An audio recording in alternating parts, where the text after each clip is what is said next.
Bismillahirrahmanirrahim. Assalamualaikum warahmatullahi wabarakatuh. Perkenalkan, kami dari kelompok 1 mata kuliah manajemen operasional, di mana kelompok 1 ini beranggotakan 3 orang. Yang pertama Febi Nur Safitri, Irwansyah, dan saya sendiri Rahmi. Baiklah, langsung saja kita berlanjut ke materi pertama yang insya Allah akan dibawakan oleh saudari Safitri. Kepadanya saya persilahkan. Terima kasih kepada moderator yang telah memberikan saya kesempatan. Perkenalkan, nama saya Febi Nur Safitri dengan NIM 1804030001, kelas MBS 6A.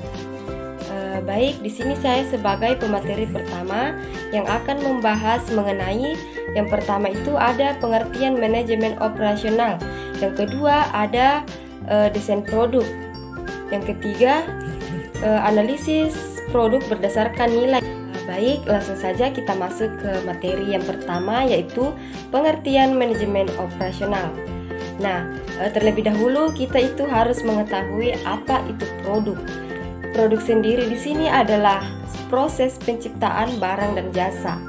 Nah, manajemen operasi adalah serangkaian aktivitas yang menghasilkan nilai dalam bentuk barang dan jasa dengan mengubah input menjadi output.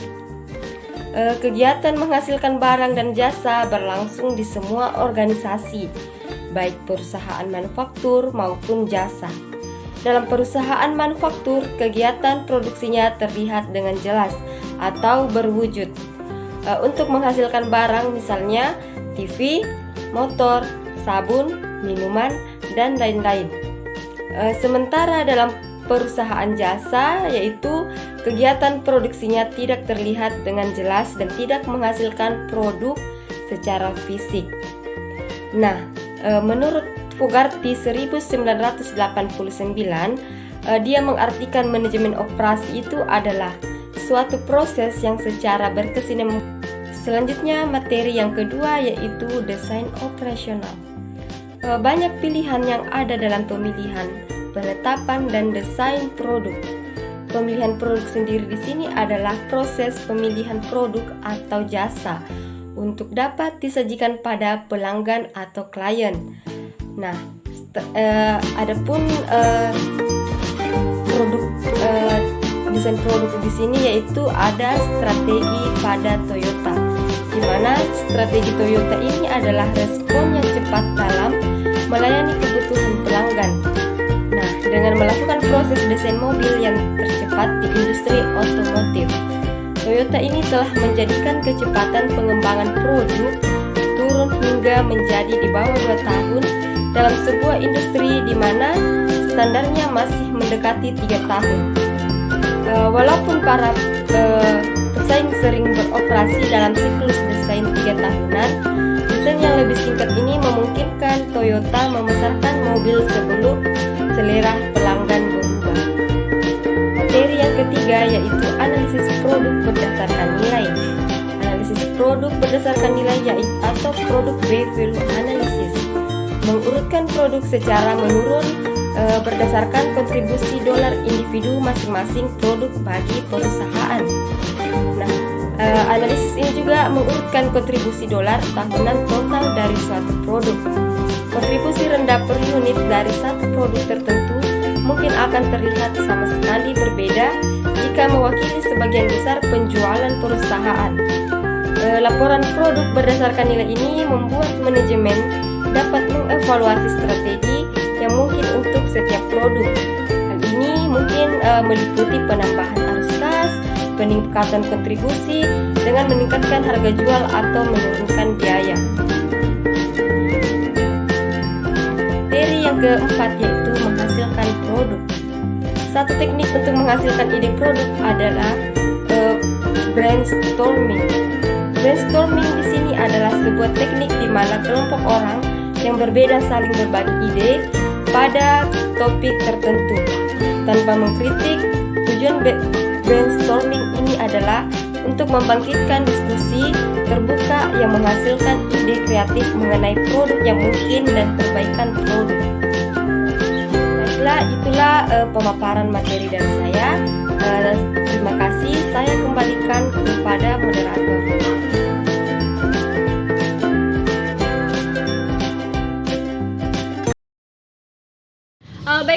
tadi pemaparan materi dari saudari Safitri, kepadanya saya ucapkan banyak terima kasih.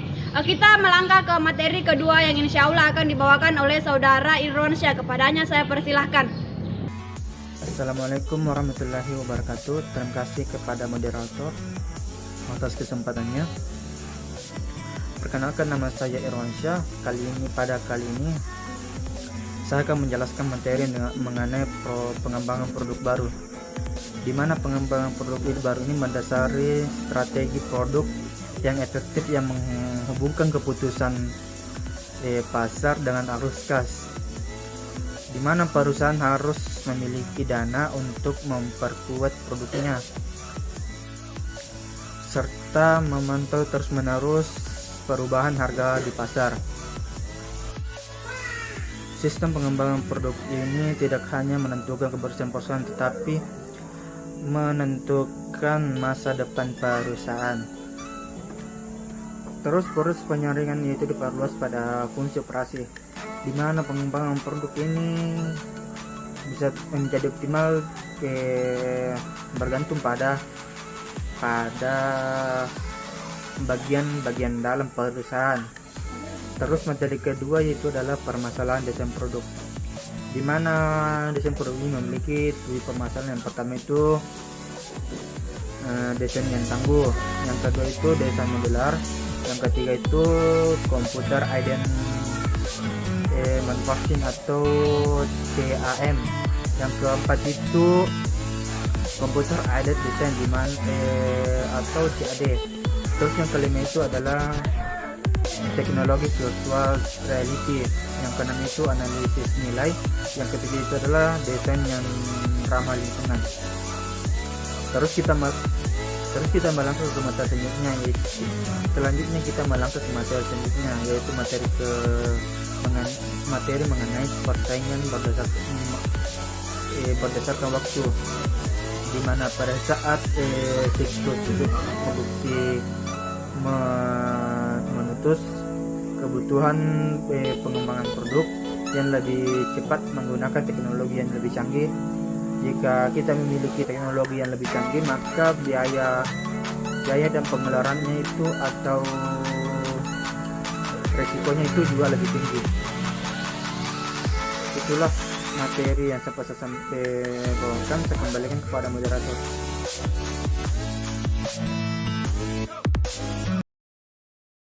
Nah, itulah tadi pemaparan materi dari saudara Irwansyah. Sekarang kita berlanjut ke pemaparan materi ketiga, yaitu saya sendiri.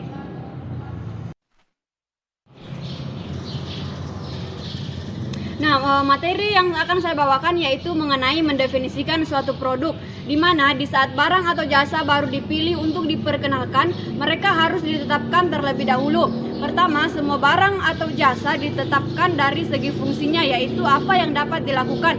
Produk kemudian didesain oleh perusahaan untuk menentukan bagaimana fungsi dapat mencapai tujuan fungsionalnya. Sebagai contoh, saat jam alarm diproduksi, aspek desain seperti warna, ukuran, atau lokasi tombol dapat membuat perbedaan mendasar pada kemudahan produksi, kualitas, dan penerima pasar. Kemudian materi selanjutnya yaitu dokumen untuk produksi. Saat sebuah produk dipilih dan didesain, produknya dibentuk oleh dokumen yang bermacam-macam, yaitu yang pertama adalah gambar perakitan, di mana pandangan produk yang dilepas masing-masing komponennya biasanya melalui gambar 3 dimensi atau isometrik. Kemudian diagram perakitan, sebuah grafik yang sebagai jalan untuk menerangkan bagaimana komponen mengalir menjadi sub perakitan dan akhirnya menjadi produk jadi. Kemudian yaitu adalah lembar RUT, merupakan daftar operasi yang dibutuhkan untuk memproduksi komponen dengan bahan yang rinci dalam bill of material. Nah, kemudian perintah kerja ini merupakan sebuah instruksi untuk membuat sejumlah unititas produk tertentu, biasanya untuk jadwal tertentu. Kemudian yaitu adalah engineering check noises, sebuah perbaikan atau perubahan dari gambar teknik atau bill of material. Kemudian yang terakhir adalah manajemen konfigurasi, suatu sistem di mana sebuah prod direncanakan dan perubahan konfigurasi diidentifikasi secara akurat, sementara pengendalian dan pertanggungjawaban suatu perubahan tetap terjaga. Nah, kemudian materi yang terakhir yaitu adalah desain jasa. Banyak pembahasan sejauh ini memusatkan perhatian pada apa yang disebut sebagai produk nyata, yaitu barang. Di sisi lain terdapat produk yang tidak nyata, yaitu jasa. Nah, dalam desain jasa menggunakan pendekatan moment of truth yang merupakan ingatan yang begitu berkesan yang meningkatkan atau bahkan menurunkan harapan pelanggan. Contohnya pada pelanggan menghubungi layanan hotline pada sebuah perusahaan komputer.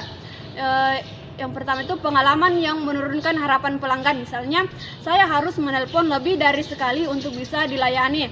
Nah, untuk pengalaman yang berkesan itu hanya satu nomor lokal yang bisa dihubungi. Kemudian pengalaman yang mempertinggi harapan pelanggan, misalnya teknisi sangat memperhatikan dan menyayangkan masalah ini terjadi pada saya. Nah, itulah pemaparan materi dari kelompok 1. Kurang dan lebihnya mohon dimaafkan. Wabillahi taufiq wal hidayah. Wassalamualaikum warahmatullahi wabarakatuh. Terima kasih.